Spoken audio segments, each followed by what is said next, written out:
Welcome to Write Now Workshop Podcast, where you can write a book and change the world.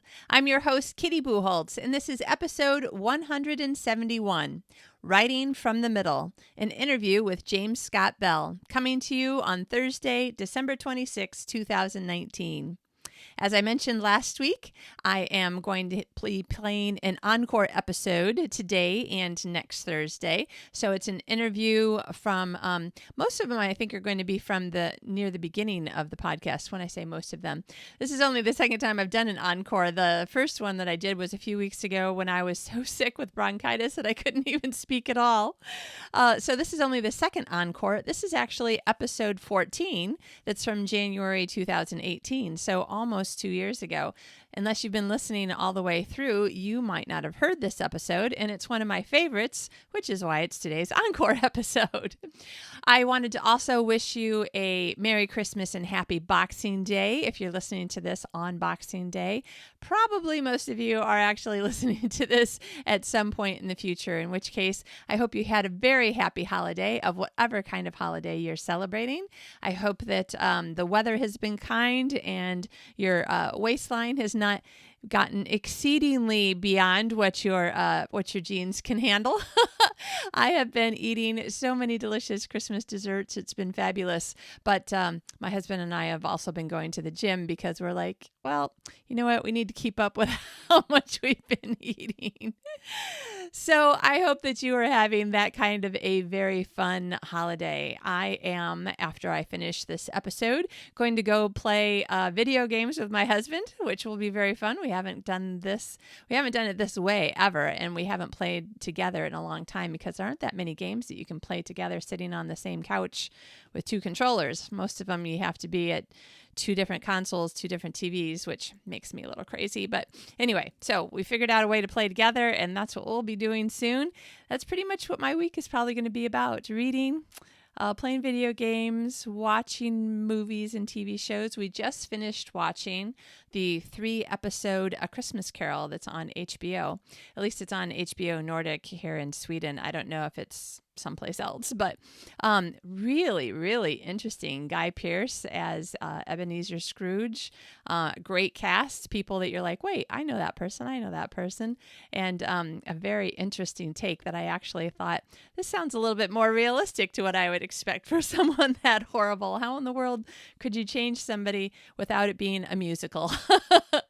Anyway, that was super fun. If you haven't seen it and you're like, oh, I need something to watch, give that one a try.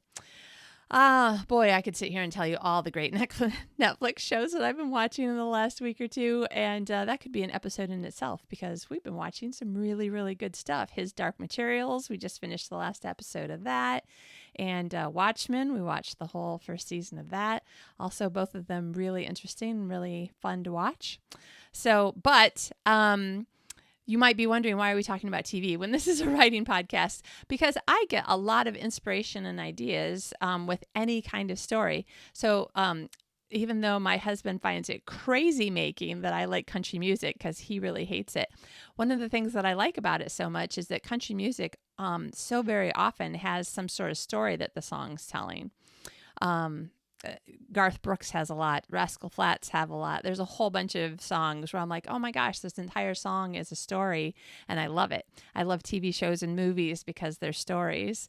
I'm actually reading my book, Love at the Fluff and Fold, so I can get back into the storyline and write the second book starting in January. Yay! So I find any kind of story inhalation to be just very inspiring, and it makes me happy, and it definitely helps me.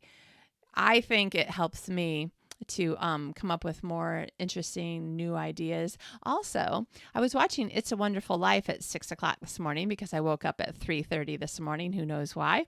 And I couldn't go back to sleep. So I finally got up and threw in a load of laundry at 5:30 in the morning. I'm pretty sure I've never done that before. And when I was watching It's a Wonderful Life, there were 2 references that I was like, wait, I wonder if the person who created this other thing took it as a reference to It's a Wonderful Life. And then because I was tired, I forgot what the first one was. But it made me wonder if the Sesame Street people created Bert and Ernie based on Bert and Ernie and It's a Wonderful Life, because I was just noticing a lot of similarities. Maybe it was because it was too early in the morning and my brain wasn't working, or maybe it's because it was real. But these are all the fun things that I find about ingesting any kind of story. So I hope whatever you're doing, whether it's a video game, TV, movies, going to see Star Wars, woohoo! For me, that's happening in 3 days. Yeah, going with a whole bunch of friends, and I'm very excited. Anyway, in whatever way that you're ingesting stories, I hope that it is helping you to feel like you're making your stories better. Now, this particular episode with James Scott Bell, who, by the way, is a fabulous writing teacher. He's written a lot of writing books as well, both with Writer's Digest and ones that he's published himself. And he and I have actually taught together, and I've been a student in his classes before. So we have a lot of kind of interconnections. But he's going to be talking about writing from the middle, which I think is going to give you some really cool ideas if you haven't already started thinking this through. Like, where can I start besides the beginning? I got really hung up on a story that I just had to walk away from for a little while, because for, a month or 6 weeks, I was writing and then trying a new beginning and then thinking and trying to think through, like, what's the real beginning of this story? And I just couldn't do it. And I got to the point where I was thinking, you know what, I'm just going to start with a scene where I do know what happens, because I just couldn't figure out how the beginning was supposed to go. So listen to Jim. I'm sure it will give you some great ideas. Next week, I will also be back live to give you the intro, but for another encore episode. That's an episode that is played sometime in the last 2 years. And then we'll be back on track after that for, let's see, I think the first totally new episode of the New Year 2020, Happy New Year to you almost, is the Encouraging Words episode that comes out the first Sunday in January. And then we'll have new interviews and stuff after that. Lots of cool people coming up. All right, so that you can get back to your holiday eating or whatever you're doing, me eating and playing video games. And then when I get tired of the video game, I'm going to read, and then maybe nap, and then maybe have dinner and eat some more. I am giving you over to Jim, and I hope that you enjoy the interview and have a very happy new year. I will talk to you again next week. I just wanted to say a quick thing. If this is a podcast that you are finding fun and interesting, I would love it if you would tell your friends about it. It's still new. We're working on our first month now. Yay. And if you would like to leave a review on iTunes, it would be incredibly appreciated. And just letting your friends know. If you are listening to this on a podcast app on your phone, you can hit the subscribe button and you can listen to all of the different episodes that come out. And just a reminder, if you only like some of the things, the interviews are always done on Thursdays. The teaching episodes that have something to do with your writing and your writing life are always on Tuesdays. And the Encouraging Words episodes are always on Sundays. So if there's one thing you like more than another, just a reminder of where you can find it. All right, and let's get on with the interview. Hello, everyone. Today's guest is author James Scott Bell, a former trial lawyer. He studied writing with Raymond Carver at University of California, Santa Barbara. He has won both the Christy Award and the International Thriller Writers Award. In addition to dozens of novels under his own name and the pen name Kay Bennett, he also writes books on the craft of writing. Welcome, Jim. Well, it's nice to see you, Kitty. It's nice to see you. It's always good to see you. We have run into each other at more writers' conferences than we could count. It's been great over the years. Always fun. Yeah. And I have to say, you are one of my writing teachers, so I'm thrilled that you agreed to be on the podcast with us today. Great. I'm looking forward to it. Yay. Well, listen, today I figured that we would talk about your book, Write Your Novel from the Middle. That is just such a great title. And I think it makes people go, what? How could I do that? So tell us, how did you get started on that idea? Well, it's interesting. You know, I'm a structure guy. When I was learning how to write, I was studying the craft. I started as a screenwriter, wanting to learn the craft of screenwriting. And that really taught me structure. The 3-act structure, why it works, how it works, all the intricacies of that. And it really crosses right over into fiction writing so well. Right. That's what I've taught over the years. And then I wrote a book called Plot and Structure for Writer's Digest, which has all of these principles in it. That's another great book. I love that one. It's done so well over the years. I'm very happy about that because I wanted to write something that was practical because that's what I needed when I started. Right. In any event, I never really found that the so-called midpoint, which many writing teachers talk about, to have a solid definition. There was contradictory advice on what it did, and it sounded a little odd sometimes, a little too esoteric. And I always felt like if you're writing that middle portion with, rising action and conflict, you're just naturally going to hit the midpoint and it'll be the right place and you can go on from there. So a few years ago, I thought, well, I'm going to take another look at it. And the way I decided to do it was the way I first learned structure was I would watch movies and time them and look for the beats in the proper places and then ask myself, how did that work? Why did that work? So I decided to do that with this midpoint. And my go-to film for everything is Casablanca. Right. Right? I mean, everybody knows Casablanca. So what I did was I put the DVD in and I used the timer to find the exact middle of the film. And I started to look around, and right dead center of that film is the scene where he's drinking in the bar after he's had the flashback about Paris. He's drinking, it's after hours, he's getting drunk, and Ilsa, who has come back into Casablanca, comes to visit him there to try to explain why she had dumped him in Paris. And he ends up just insulting her. He accuses her of being a whore. Terrible. It was terrible. Yeah. Yeah. And so she, tear comes down her face. She looks at this guy. This is not the guy I was in love with. And so she walks out, and just then he just has this look of self-loathing, and he puts his head down on the table. And I thought, well, that's an interesting moment.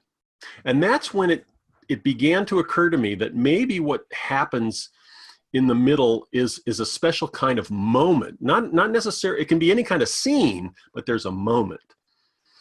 And so I decided to look at another one of my go-to movies, which is The Fugitive. Oh, that's so good. I love that one. It's great. It's a perfectly structured film, almost exactly 2 hours, so you can look at the beats and so on. Well, in the exact middle of that movie, Harrison Ford, as Dr. Kimball, has the exact similar kind of look on his face, only it's a look of fear, and he almost breaks down. What had happened is that in the middle of that film, he's hiding out in a basement in Chicago, and he's trying to sneak into the hospital to get prosthetics records to find the one-armed man, et cetera, and his SWAT team swarms this place, and you think they're after him. He thinks they're after him too, and then it turns out that they're there to arrest the son of the landlady who is a drug dealer. Okay. So he has broken down. I thought, well, that's interesting. That's another moment. Bottom line is, after I looked at a couple other films, and then I started to look at books. I looked at Hunger Games. I looked at Gone with the Wind. I just opened up to the middle.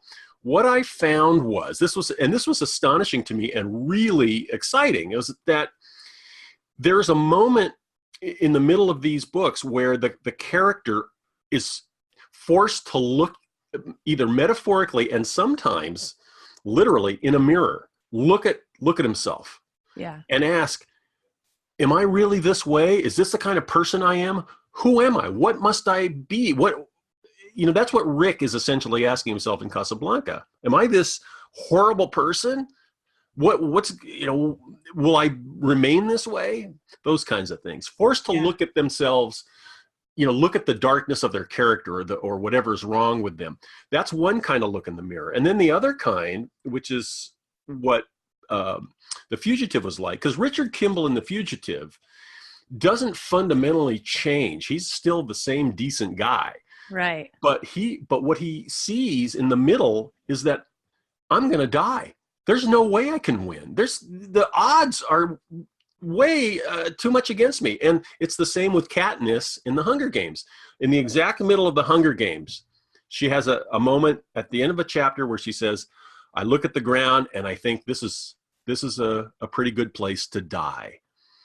And then the rest of the book is, will she find the strength and resiliency to survive? Right. So bottom line is that as I tested that theory over many books and many films, I found it to hold true, that in films that were really working, or books that were really working, there's this moment when the character has to take stock and either say, I've got to change, or I've got to grow stronger to survive. And then what I did was I started using it in my own writing. I started, my usual process was to kind of build an idea, develop it, and then put out the structural beats. I started to go right to that midpoint and think, what is my story about? Is it about somebody who's got to face an interior issue and grow, or is it about somebody who's got to get stronger and grow? And as I did that, as I brainstormed that midpoint moment, it kind of illuminated the whole story for me. It's like, wow, now I know where I'm headed, even without having to know in detail an outline. So I proposed this as a theory for both people who love to plot and people who like to write by the seat of the pants. That if you get to a point in either your planning or your writing and you want to know what's going on, you get to that midpoint and you brainstorm it and you think about it, and pretty soon, you know what, you'll land on something that feels right. And then that illuminates the whole book. And that, Kitty, in short, is what my theory is about. I like it. I really like it. Now, there's two things that you brought up that I kind of want to get a little bit more of your opinion on. One thing is, do you find that you are using this technique when you are first getting the idea together before you've done the first draft? Or is this a second draft thing that you go back and figure out what your story is about and then realize this is what I need to figure out? Or does it depend on the book? Well, the nice thing about this, and I've heard from hundreds of people who have used it, it can be used at any point in the writing process. Wow. If you are someone who loves to just kind of pants your way through a first draft and discover things, that's fine. There will come a time eventually when you've got to say to yourself, what have I got here? What am I really writing about? What pantsers will say, what is the book that's trying to emerge from my subconscious? What is it? Where's it headed? And if you reach a point like that and just sit down and say, well, I'm going to go to that midpoint moment now. I know my character. I kind of know where they're headed. I'm going to brainstorm that look in the mirror moment. It all of a sudden brings that book into focus. On the other hand, and I'm more this way, I like to set up certain parameters when I'm before I start writing a project. So I'll do some character development, some plot development, and then I'll start laying out my structural signposts and so on. I may even write the first chapter or two. I kind of always like to do that to just kind of jumpstart my mind on the book. But then I will now go to that midpoint moment and put something down. It might be tentative. It might be something that I'll change, but almost always it gives me a solid feeling of where I'm headed. Yeah. And it enables me to write more organic scenes that have meaning for the whole book, if you follow. So anyway, that's I'm more of using it in the planning stage, but you can use it anytime. You could write a first draft and use it when you revise. That's what's kind of powerful about this technique. Yeah. Yeah. It reminds me a little bit of, so right this second, I'm staying with a friend. My husband works in the film industry. We're in between projects, and there's been a lot of building since the last time that I was staying with this friend. And I thought, well, I know where Target is. I'm just going to go. You take this road. It says on Google Maps that you go straight through. That's great. So that must be new. It turns out it goes straight through if you count 2 tracks, dirt roads, and things that look overgrown, and you don't care where you drive. That is not really the way that I like to do my writing or my driving. Technically, it did go straight through. Right. I did not come that way on the way home. So this sounds like a good way that you could figure out where you're going, or look back and see where you've been and figure out, like you said, that some people like to figure out what story has now come out of them after they've finished writing the first draft. Right. And I like to think in terms of when people ask about outlining and how extensive it is. I'm not an extensive outliner of the whole book. I don't do long summaries of every chapter before I write, but I do believe in solid structure, and I like have 14 beats of structure that I like to think about when I'm writing, and I liken those to signposts on a dark highway at night, right? Yeah. If you know what the next signpost is, you can aim your car in that direction, and then when you get to that signpost, you can look beyond and see the next one. And what's in between is something that you can improvise, or you can be a little loose with as you plan it, but you know where you're going. And I feel like the midpoint moment, the mirror moment, as I like to call it, is like the signpost at the top of the hill. It's like the place where you can look down behind you and see where you've come from, and you can look ahead and see where you're going. And it also has a nice big lighthouse that lights everything up for you. So nice. Now, the way that you use mirror, I mean, when you look in the mirror, for the most part, you see yourself unless you're looking somewhere else in the mirror, to the side or behind you or whatever. So would you say that the most powerful midpoint, the way that you're talking about it, the character truly realizes something about themselves, not just sort of in the back of their head thinking, I don't know, maybe this isn't working? Like, it needs to be more powerful than that? Right.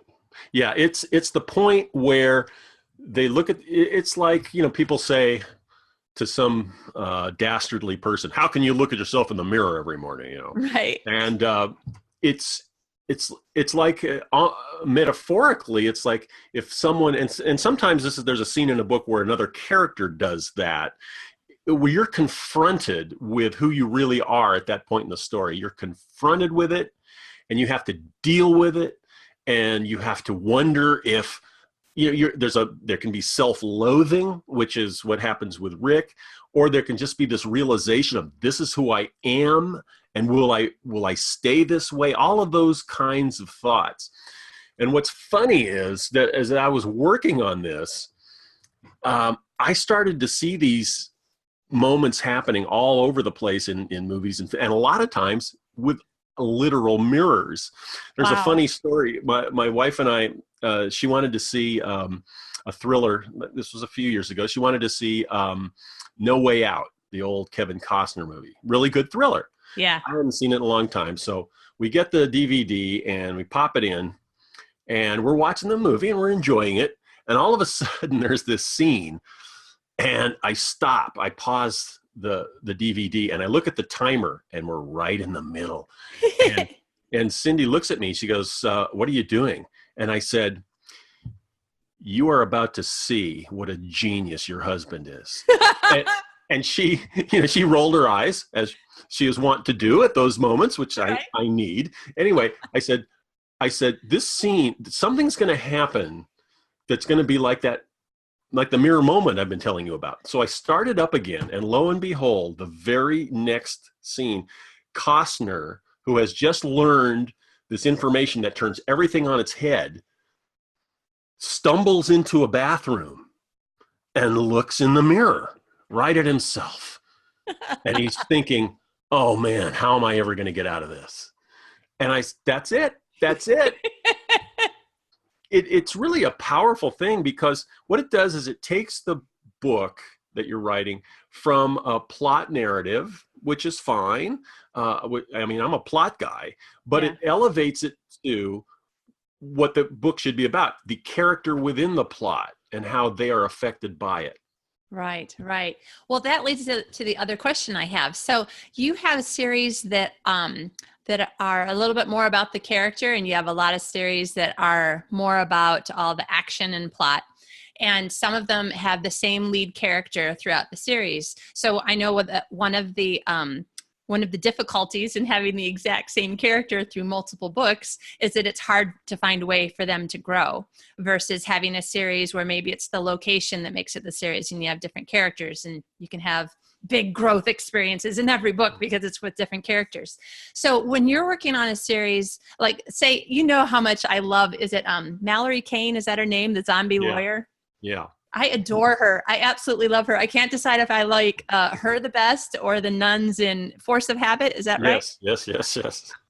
I love your comedies. I just love them. I don't know. I guess they're probably not comedies exactly, but so what do you do with a character who's like a zombie lawyer? I mean, she's always going to have to eat brains or die. Yeah. And on the other hand, she's supposed to be upholding the law and she's going to be through multiple books. So how does she have a mirror moment in every book? Yeah. Well, you know, the arc of that trilogy is that she's trying to find a way back to her humanity, which was taken from her. And so there's an arc to those 3 books in that regard. And then she realizes that she's facing all the forces of hell in order to stop her. And this is a great question for the mirror moment. And admittedly, it's a little, you know, as I've been writing series before I kind of formulated this theory to look back and see how, you know, I've actually found these mirror moments in my books kind of by accident. And what I'm, and of course these authors who have done this well and these movie makers, I'm not sure how consciously they think about it, although I do think a lot of them think about midpoints and so on. But if you're a natural storyteller and you're telling the story in the right way, it can almost happen sort of by itself if you're doing it right. And all I wanted to do was sort of pop the hood on why it works and then give those tools to writers. Now, as far as series go and how characters can change, well, you said one of the things is they have to have enough strength to get through the rest of the problem. So that's one thing, right? And that's one kind of transformation, is that they become stronger. Not necessarily, a character doesn't have to fundamentally change. See, in the mirror moment where they're looking at themselves and they're disgusted and they have to view their character and their flaws, by the end of the book, they have to become a new person in essence. Yeah. Or if they don't, which sometimes happens, then it becomes a tragedy. They don't change. Right. But in a thriller like The Fugitive or The Hunger Games, it's really a mirror moment about facing death, and they must become stronger. They don't become fundamentally a different person. Richard Kimball is the same decent guy. Now, speaking of trilogies and arcs, there is an arc in the first Hunger Games. It's obviously, and really in all 3, it's really about life and death, isn't it? It's facing the death, games, and so on. But there is a transformational Katniss arc in the whole series, and what I found fascinating was that in the middle of the second book, which is the middle of the whole series, that is reiterated. And what it is, and spoiler alert if people want to read the trilogy, but in the first book, in the very beginning, she talks about never wanting to bring children into this world because of it's a horrible world, and she would never contemplate that. And then, and she has that dilemma in the middle, and then at the end of the series, what's happened? She has children. She's married Peta, and they have children. And she has therefore grown into someone who does have hope and who does have resilience and who does have the courage to face and so on. Yeah. So here's what I'm saying. I'm currently writing a series about a guy named Mike Romeo. It's this is the one that you won the big international thriller writers award. The second book, Romeo's Way, won that award, which congratulations, was like the high point of my career. Anyway, naturally. So I went into those books consciously thinking about an inner transformation that has to take place in each book, in the first 3 books, that deals with a certain part of his character that's wounded. Yeah. Now, the inspiration for that kind of thing is, one of my all-time favorite writers is Michael Connelly, who does the Harry Bosch books and has started a couple new series. And, what he's managed to do is take on all those Bosch books, I don't know how many there are, 15, 20, he finds a personal growth issue for Harry in each of those that's either a variation on a theme or a new part of himself, like when he discovers he has a child. And it makes those books powerful. And so I think you can do that. And then there are some books in the Bosch series where he just makes it all about the plot and all about, solving the case and so on, which is kind of a great rhythm for the books. So yeah. I did do some more planning with this mirror moment idea on the new series because, again, it illuminates for me why I'm writing the books. Yeah, yeah. Okay, this has got me all excited because now I'm thinking about my superhero series where I have one main character through all of the books. I have some side stories, with some of the other characters, but it's funny because, like you said, like in my mind, I know what kind of horrible things she's going to have to deal with in each of the 5 books until we get to the end, and presumably the good guys will win. And well, let's hope so. Yeah, but now I'm like, oh, this is exciting because even though like I have it in my head that I know what will happen in the next 4 books, like this is exciting that I can like put it down on paper and ask myself, how can I make it better? I love trying to find ways to use tools where I can make my writing better, but not change the way I write, which is what I did, in the beginning when I was learning to write. I changed the way I wrote depending on who was the teacher teaching me. Exactly. Yeah. Okay. That's very exciting. And I'm thinking too, I'm just trying to think of, what listeners might be reading. The Jim Butcher Dresden Files series. Yeah. My all-time favorite series. Fantastic. Oh, I love it. And I'm thinking about what you said with that too. And I've heard Jim speak and have and tell us that there were moments when he was told this will be the last book. And so, spoiler alert, at the end of a book that he thought was his last contracted book in that series, he kills him. And then they're like, this is really selling really well. Yeah. I just killed him. And so the next book is actually amazing. I mean, he must have really had to sit down and think that through. Yes, that was a nice challenge, wasn't it? Yeah. But, every single book, there's some other new, different thing. Maybe it's a relationship with his father figure or this old girlfriend that he wanted to marry, or he finds out he has a kid. Yeah. That's he's like the Michael Connelly of the supernatural in that sense. He really is. Yeah. And he does find that extra added emotional connection. Yeah, yeah. So I'm just trying to think, for listeners maybe who read a lot of like romance or something. See, I'm so used to romance series that they're actually different characters, but it's all the same town or the same family or something like that. But I guess people really just need to go through books that they really like, that are some of their favorites. Would you say that that's a good way to do it? Oh, yeah, absolutely. And film is really, classic films are really a good learning tool because, you can time them and you can look for place. Here's for romance people. I was watching a great Bette Davis classic called Now Voyager. Now Voyager is, it was made in the early 40s, and it is a romance that takes place, I won't give you the whole plot, but basically it's a romance takes place on a cruise.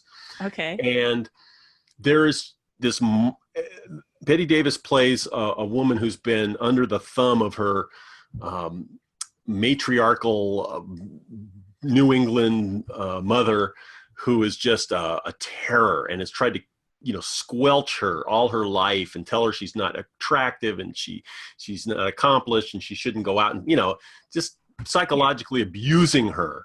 Yeah. And there's this great moment in the middle where Bette Davis, who's starting to come out into, her own realization as a woman, has to confront her mother. And it's what it is, it's one of those things where she's facing kind of psychological death here, is that if her mother wins, she's going to go back to being just the way she was.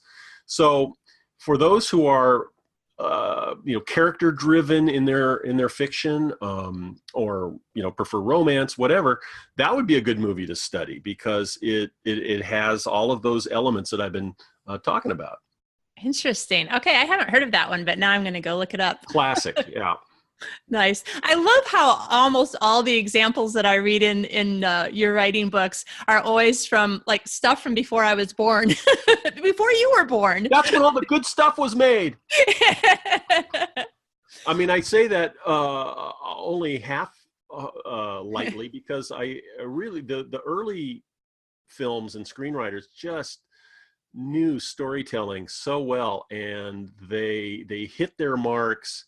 And there's a depth to those films that is sometimes lacking. I mean, I won't go into all of that, but it's just fantastic. Of course, there are really great films. I went to film school in the 70s, and that decade was fantastic. So a lot of good films to look at, but the classics really do teach the fundamentals.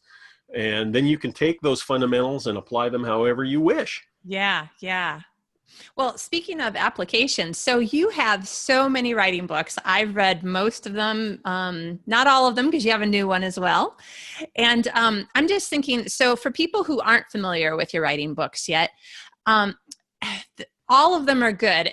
I like them, not just because I like you. I mean, you're genuinely a good teacher, a really good teacher, and you help people to have a practical, this is what you should go down and do in your writing. So if you were talking to somebody who hasn't read any of your writing books, which one would you suggest they start with? Or does it matter where they are in their writing career? Or how would you suggest people look into your books? Well, if someone is just starting out on this journey, I think Plot and Structure, which is published by Writer's Digest Books, is the first one I wrote for the general market, and it was the one where I put in all the things that I had to learn in order to become a published writer. And like you said, I wanted to make it very practical. So it is and it's got exercises in it. It's got things you can do. It's really sort of the fundamental basis for everything that I teach. So if somebody's new, I would suggest that. And if somebody has been around for a while and they've, they just are looking to study another aspect of the craft, then I think write your novel from the middle. And another little book I wrote called Superstructure would be two, because those give, practical hands-on tools, as I've been describing in this podcast, and also understanding the scope of structure for a whole book. And it doesn't impose. Some writers get nervous when they hear about structure, because I just want to be free and creative and go for it and so on. And I always say to that, when someone cooks an omelet, you don't want them to be using watermelon. You don't want them, there's a certain basis for an omelet, and you've got to have heat. You've got to have a little fat in the pan. You've got to have eggs. And that's kind of the formula for an omelet. But what makes that omelet unique? It would be the blend of spices that you put in. So I say, look, structure is what gives a familiar pattern to a story so that a reader can relate to it. Then you are free then to do your own spices within that. That's where voice comes from, and characterization and dialogue and all of those things. So don't be afraid to explore structure, because it's not constricting. In my mind, what it does is it actually frees your story to be accessible to readers. And that's really who you're writing for. You can be an experimental novelist if you like. And, I enjoy experimental novels, and so do the 5 other people who buy them. But, that's a choice you've got to make. Anyway. Yeah. Excellent. Wow, that's great. Thank you so much. And I need to go buy the new one. How is it? How to Write Pulp Fiction? It is How to Write Pulp Fiction. It's a book that I wrote because I love the old pulp writers. I loved how they got down to business because they had to make money, how to tell a story, how to grab a reader, how to make it exciting. And, but then they were also there were writers in that genre, in that world, who were also great stylists who elevated their stories. These are the ones like Raymond Chandler and John D. MacDonald, who we remember. So, but it's to encourage writers to be prolific and to tell stories and to know what the basics are, and then move on from there however they wish. I love it. That's awesome. Okay, Jim, thank you so much for joining us today. It's been great. Oh, it's been fun for me. And where can people find you on the internet, or where? Well, my website is www.jamesscottbell.com. You can follow me on Twitter at James Scott Bell. Awesome. I also am part of a group blog. It's called Kill Zone Blog. And we have a group of great thriller and mystery writers. I blog every Sunday, and it's usually something writing craft related. And there's a great archive at that site. I mean, that site alone, if you go through the archives, will give you a huge education in the craft of fiction. So nice. I encourage people to check it out. Excellent. And that's killzoneblog.com. Correct. Awesome. And your books are available at all major online retailers? They are. And if you like your writing books in print, you can get it at Amazon.com, BarnesandNoble.com, or you could even have a local bookstore order them. Excellent. Great. Thank you so much for joining us, Jim. Maybe we can bring you back again and talk about one of your other favorite writing topics. Fantastic. Thanks, Kitty. Thanks.